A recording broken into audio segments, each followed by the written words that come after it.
हिवाळा सुरू झालेला आहे आणि हिवाळ्यामध्ये थोडे का होईना पण ड्रायफ्रूटचे लाडू हे खाल्लेच पाहिजे. असं म्हणतात की या 4 महिन्यामध्ये आपण जेवढी तब्येतीची काळजी घेतली तर बाकीचे 8 महिने आपल्याला स्ट्रॉंग ठेवण्यासाठी हे 4 महिने अगदी उपयोगाचे असतात. तर आज आपण अगदी सोप्या पद्धतीने ड्रायफ्रूटचे लाडू कसे तयार करायचे ते बघणार आहोत. आज आपण 2 प्रकारचे लाडू तयार करतो आहोत. पहिले म्हणजे ज्यांना BP, शुगर आहे किंवा ज्यांचं कोलेस्ट्रॉल वाढलेलं आहे त्यांना कंट्रोल करायसाठी सुद्धा हे लाडू मदत करतील. कारण आपण यामध्ये असे काही इन्ग्रेडियंट टाकलेले आहेत आणि सगळ्यात महत्त्वाचं म्हणजे यामध्ये आपण गूळ, साखर किंवा मिश्रीचा वापर केलेला नाही. आणि दुसरे जे लाडू तयार करतो आहोत आपण ते स्पेशल मुलांसाठी तयार केलेले आहेत. जे मुलं वीक आहेत किंवा ज्यांना आपले इम्युनिटी सिस्टम वाढवायची आहे, त्यांना स्ट्रॉंग बनायचं आहे किंवा या मुलांना हेल्दी बनवायचं असेल त्यांच्यासाठी हे लाडू अगदी उपयोगाचे आहेत. चला तर मग पटकन रेसिपीला सुरुवात करूया. मोनालीज रेसिपी लाईफस्टाईलमध्ये तुम्हा सर्वांचं खूप खूप मनापासून स्वागत. अशाच नवनवीन रेसिपीसाठी मोनालीज रेसिपी अँड लाईफस्टाईलला लाईक, शेअर आणि सबस्क्राईब करा आणि बेल आयकॉनवर प्रेस करा. सगळ्यात आधी आपण शुगर फ्री ड्रायफ्रूटचे लाडू तयार करणार आहोत. तर तुम्हाला व्हिडिओमध्ये जे साहित्य दिसतं आहे तर ते क्रमाक्रमाने काय आहे आणि त्याचं प्रमाण मी किती घेतलेलं आहे ते मी खाली डिस्क्रिप्शन बॉक्समध्ये देते आहे. तर इथे आपण बदाम वगैरे घेतलं आहे. बदाम, काजू, पिस्ता, खोबऱ्याचं कीस आहे आणि हे जे तुम्हाला दिसतं आहे हे खारीकचं पावडर आहे. कारण खारीक आपण जेव्हा आणतो तर ते बारीक वगैरे करायला मिक्सरमधनं थोडं जड जातं किंवा मिक्सर खराब होण्याचे सुद्धा चान्सेस असतात. त्यामुळे मी यावेळेस खारीकचं पावडर वापरलेलं आहे आणि हे खारीकचे जे पावडर आहे ते मला छान वाटलं त्यामुळे हे मी वापरलं. आता याचं प्रमाण काय राहील ते मी खाली देते आहे. आणि आपण जे दोन्ही लाडू तयार करतो आहोत त्यामध्ये जे जवळपास साहित्य आहे हे सेमच राहील, फक्त जे प्रमाण आहे ते कमी जास्त होणार आहे. तर इथे आता बदाम आहे, अक्रोड आहे, काजू, खारीक पावडर, हे मी शेंगदाणे घेतलेले आहेत भाजून, किशमिश, अंजीर, पिस्ता, खोबऱ्याचं कीस आहे, डिंक आहे आणि मखाना आहे. आणखी काही साहित्य आहे ते यामध्ये ॲड होतील, पण ते काय होणार आहे त्यासाठी तुम्ही व्हिडिओ शेवटपर्यंत पाहत राहा. तर लाडू तयार करण्यासाठी सगळ्यात आधी आपण गॅसवर कढई ठेवू आणि कढई ठेवल्यावर त्यामध्ये सगळ्यात महत्त्वाचं म्हणजे पहिले विलायची भाजून घेणार आहोत आपण. त्यामुळे काय होईल, एक ते विलायची पावडर आपल्याला करायला सोयीस्कर होईल. ती भाजून झाली की मिक्सरमध्ये त्याला फिरवून घ्यायचं आणि छान त्याची पावडर अशी तयार करून घ्यायची. तर इथे विलायची आपली भाजून झालेली आहे. त्यानंतर आता आपण एक एक ड्रायफ्रूट्स आहे ते आपण यामध्ये परतून घेऊ कढईमध्ये. तर सगळ्यात आधी मी इथे अक्रोड घातलेले आहेत. आपल्याला हे जे ड्रायफ्रूट्स आहेत याला भाजायचं नाही आणि तुम्ही बघितलं असेल मी यामध्ये तूप वगैरे टाकलेलं नाही, नुसतं ड्राय असे आपल्याला हे ड्रायफ्रूट्स भाजून घ्यायचे आहे. कारण आपण स्पेशल BP, शुगर आहे ज्यांना त्यांच्यासाठी स्पेशल लाडू तयार करतो आहोत. तर यामध्ये आपण शक्यतोवर कमी तुपाचा वापर करणार आहोत. कमी तुपामध्ये सुद्धा हे ड्रायफ्रूटचे लाडू अगदी उत्तम तयार होतात. तर इथे जे अक्रोड आहेत ते परतून झाले की आता आपण एका प्लेटमध्ये काढून घेऊ. त्यानंतर आता आपण काजू जे होते ते परतून घेऊ. गॅसची जी फ्लेम आहे ती कमी ठेवायची. कमी आचेवरच आपल्याला हे सगळे ड्रायफ्रूट्स परतून घ्यायचे आहे. फक्त काय आहे की त्यातलं जे थोडं मॉइश्चर असतं किंवा स्मेल असतो एक ड्रायफ्रूट्सला तो निघाला पाहिजे, बस तेवढंच आपल्याला परतायचं आहे. आता इथे काजू परतून झाले. त्यानंतर जे बदाम आहे ते बदाम परतून घेऊ. तिथे बदामसुद्धा आपले परतून झालेले आहेत. त्यानंतर जो आपण पिस्ता घेतलेला होता तर पिस्तासुद्धा आपण परतून घेऊ. पिस्तासुद्धा परतून झालेला आहे. आता याला आपण डिशमध्ये काढून घेऊ. त्यानंतर मखाना आपण परतून घेऊ. तर इथे मी 1.5 वाटी मखाना घेतलेला आहे. तर मखाना थोडासा कडक येईस्तोवर त्याला परतून घ्यायचं, कारण मखाना जेव्हा आपण आणतो बाजारातून तर तो नरम असतो. आपण थोडं कमी याच्यावर परतून घेतला ना की थोडा कडक होतो. अगदी फोडून बघायचा, तो अगदी सहज फुटला गेला म्हणजे समजायचं की मखाना आपला परतून झालेला आहे. त्यानंतर आपल्याला डिंकाला तळण्यासाठी तूप घालायचं. तर इथे मी 2 ते 2.5 चमचे तूप घातलेलं आहे आणि एवढ्याच तुपामध्ये आपण हा पूर्ण डिंक जो आपण घेतलेला होता तो तळून घेणार आहोत. जेव्हा तुपामध्ये आपण डिंक घालतो तर तो डिंक व्यवस्थित छान फुलला गेला पाहिजे. म्हणजे एक छोटा असतो तो डिंक, तर तो डबल ते तिबल असा फुलतो, तर तिथपर्यंत आपल्याला तो तळून घ्यायचा. आणि तुम्ही इथे बघू शकाल व्हिडिओमध्ये जसं दिसतं त्याप्रमाणे. तर इथे आपला डिंक छान तळून झालेला आहे. थोडा त्याला सोनेरी रंग येतो आणि त्यानंतर डिंकाला सुद्धा आपण आता काढून घेऊ. तर अशा प्रकारे आता मी जो बाकीचा डिंक आहे तो सुद्धा तळून घेणार आहे.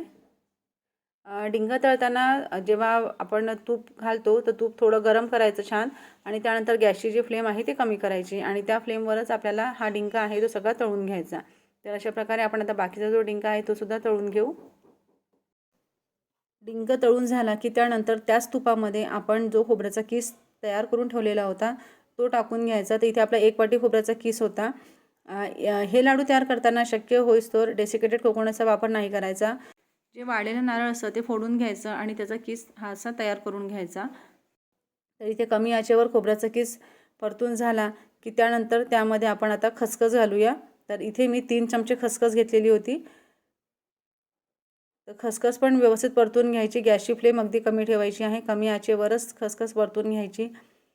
तर इथे आपला खसखस आणि खोबऱ्याचा किस परतून झालेला आहे व्यवस्थित. त्याला आता आपण एका वाटीमध्ये काढून घेऊ.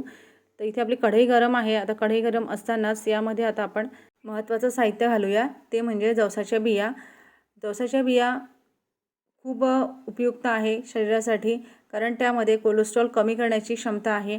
तर इथे मी 4 चमचे जवसाच्या बिया घेतलेल्या आहेत. त्यानंतर 3 चमचे मगजबी घेतलेला आहे. हे दोन्ही साहित्य कमी आचेवर व्यवस्थित परतून घ्यायचं. खूप वेळ लागत नाही. अर्धा मिनटं व्यवस्थित त्याला परतून घेतलं की त्यानंतर त्यामध्ये आपल्याला 2 चमचे मेथीदाणा घालायचा आहे. मेथीदाणा घातल्यावर परत त्याला अर्धा मिनटं व्यवस्थित परतून घ्यायचं. गॅसची फ्लेम कमी ठेवायची आहे. आणि हे सगळं साहित्य व्यवस्थित परतून झालं की गॅस बंद करायचा. तर इथे आपलं सगळं साहित्य व्यवस्थित परतून झालेलं आहे, भाजून झालं आहे, तळून झालेलं आहे. समोरची स्टेप काय आहे ते बघूया. इथे आपले ड्रायफ्रूट जे आपण भाजून ठेवलेले होते, परतून ठेवलेले होते, ते पूर्णतः थंड झालेले आहेत. हे लाडू तयार करताना जे ड्रायफ्रूट्स आपण भाजून ठेवतो त्याला थंड करून घेणं आवश्यक असतं. त्यामुळे काय होतं की जेव्हा आपण पावडर तयार करतो मिक्सरच्या पॉटमध्ये, तर भरडसर अशी आपली पावडर ती व्यवस्थित तयार होते. नाहीतर काय होतं, समजा जे गरम असलं ना तर त्याला तेल खूप जास्त प्रमाणात सुटतं आणि बारीक करायलासुद्धा त्रास होतो. तर भरडसर अशी पावडर तयार करून घेण्यासाठी आपल्याला हे जे ड्रायफ्रूट्स आहे हे थोडे थंड करून घेणं आवश्यक आहे. तर सगळ्यात आधी आपण इथे एक मिक्सरचं पॉट घेऊया. त्या पॉटमध्ये सगळ्यात आधी आपण बदामाची भरडसर अशी पावडर तयार करून घेऊ. जेव्हा आपण ही पावडर तयार करतो तेव्हा पल्स मोडला फिरवायचं असतं. म्हणजे पल्स मोडला एकदा फिरवलं की परत बंद करायचं, परत फिरवायचं, परत बंद करायचं. असं कमीत कमी 5 ते 6 वेळा करायचं आणि भरडसर अशी ही पावडर तयार करून घ्यायची. तर इथे तुम्ही बघू शकाल यामध्ये तुम्हाला काही तुकडेसुद्धा दिसत असतील बदामाचे 1-2 असे. आणि हे तुकडे जे असतात ते लाडू खाताना छान लागतात. बदामाची पावडर झाली की त्यानंतर काजूची जी पावडर आहे ती करून घ्यायची. तर इथे आपली काजूची पावडर तयार झालेली आहे. त्यानंतर आपल्याला अक्रोड आणि जो पिस्ता आहे त्याची पावडर तयार करून घ्यायची आहे. तर पॉटमध्ये आपण अक्रोड आणि पिस्ता घालून घेऊ आणि त्याचसोबत आपण मखाना घालणार आहोत, जेणेकरून हे जे अक्रोडची पावडर असते हे तयार करायला आपल्याला सोयीस्कर जाईल. कारण जेव्हा आपण अक्रोड बारीक करतो पॉटमध्ये तर तेव्हा त्यातलं जे ऑइल असतं ते जास्त प्रमाणात रिलीज होतं. त्यामुळे हे टाळण्यासाठी आपण यामध्ये मखाना घालून त्याची भरडसर अशी पावडर तयार करून घेऊ. तर इथे तुम्ही बघू शकाल भरडसर अशी पावडर ही तयार झालेली आहे. यानंतर आपल्याला आपण जो डिंक तळून ठेवलेला होता तो बारीक करून घ्यायचा आहे. तसा तर हाताने बारीक होतो, पण एकसारखा बारीक झाला पाहिजे हा, नाहीतर मग दातांना तो लागत असतो. तर इथे मी छोटा पॉट घेतला आहे, त्यासाठी छोट्या पॉटमध्ये हा डिंक बारीक करून घ्यायचा. त्यानंतर याच पॉटमध्ये आपण जे शेंगदाणे भाजून ठेवलेले होते आणि त्याची सालं काढून घेतली ते शेंगदाणे घालून घ्यायचे. आणि याचसोबत आपण जे जवसबी, मगजबी आणि जो मेथीदाणा भाजून ठेवलेला होता तो सुद्धा घालायचा. आता इथे जर तुम्हाला मगजबी आणि जवसबी जर आवडत असतील अख्खे लाडवांमध्ये तर ते तसेच घालायचे, त्याला बारीक करायची गरज नाही. पण इथे मी भरडसर अशी याची पावडर तयार करून घेतली. त्यानंतर या स्पॉटमध्ये अर्धा वाटी खारीची पावडर घालायची आणि त्यासोबत आपण जे खोबऱ्याचं किस आणि खसखस परतून ठेवलेलं होतं ते घालून घेऊ. आता हे बारीक नाही करायचं आहे, फक्त याला मिक्स करायचं आहे. तर अगदी 1 सेकंद पल्स मोडला फिरवायचं आणि त्याला मिक्स करून घ्यायचं. तर इथे तुम्ही बघू शकाल मी बारीक नाही केला आहे, फक्त त्याला मिक्स केलेलं आहे.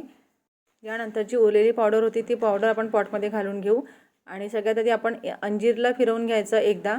आता या पॉटमध्ये थोडं बारीक होत नव्हतं, त्यामुळे मी मोठ्या पॉटमध्ये ट्रान्सफर केलं आणि त्याला व्यवस्थित फिरवून घेतलं.